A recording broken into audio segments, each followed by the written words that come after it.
Sir आज जो आयुष्मान योजना शुभारंभ कौन करेंगे जेपी नड्डा। हाँ, केंद्र स्वास्थ्य मंत्री जेपी नड्डा जगत प्रसाद नड्डा आशा आज दिन 2टा बेले आज आयुष्मान लोकार्पण हो दीर्घ दिन धरी क्षमता को आसवा पूर्व बा निर्वाचन समय आयुष्मान योजना लागू कर प्रतिश्रुति देते गत सरकार समेत विजु स्वास्थ्य कल्याण योजना कार्यकारी होता से कि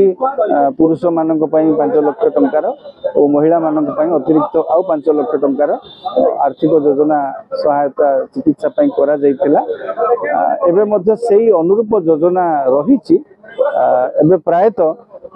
1.03 कोटी परिवार 3 कोटी 46 लक्ष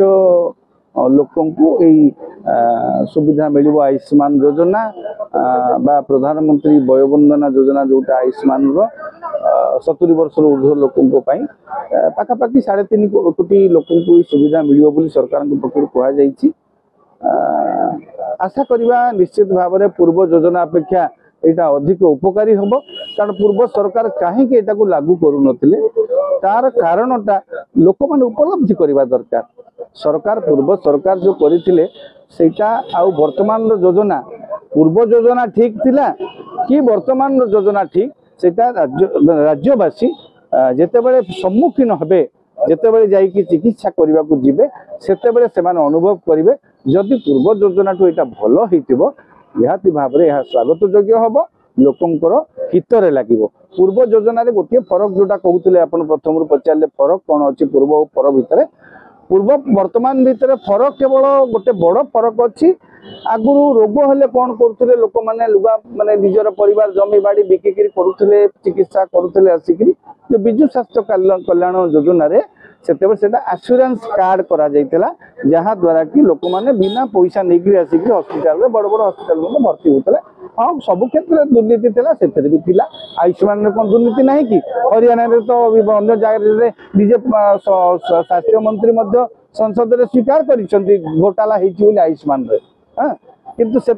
कौन थी आश्योरेंस स्कीम थिला लोक मैंने बिना पैसा हस्पिटाल में भर्ती होते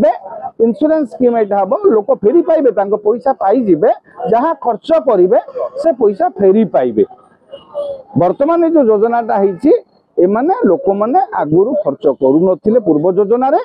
एबे लोक खर्च करेंगे सरकार पाइबे ठीक अच्छी जदि यहाँ इंश्योरेंस स्कीम भी है सरकार गोटे अनुरोध रही जो इंश्योरेंस क्लेम करेंगे लोक मैंने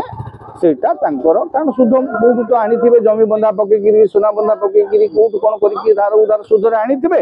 जमी सुध बोझ अधिक न पड़ो सरकार विनीत अनुरोध रही सरकार इंश्योरेंस क्लेम टाक खूब शीघ्र जमी से अकाउंट आसीज से व्यवस्था करेंगे।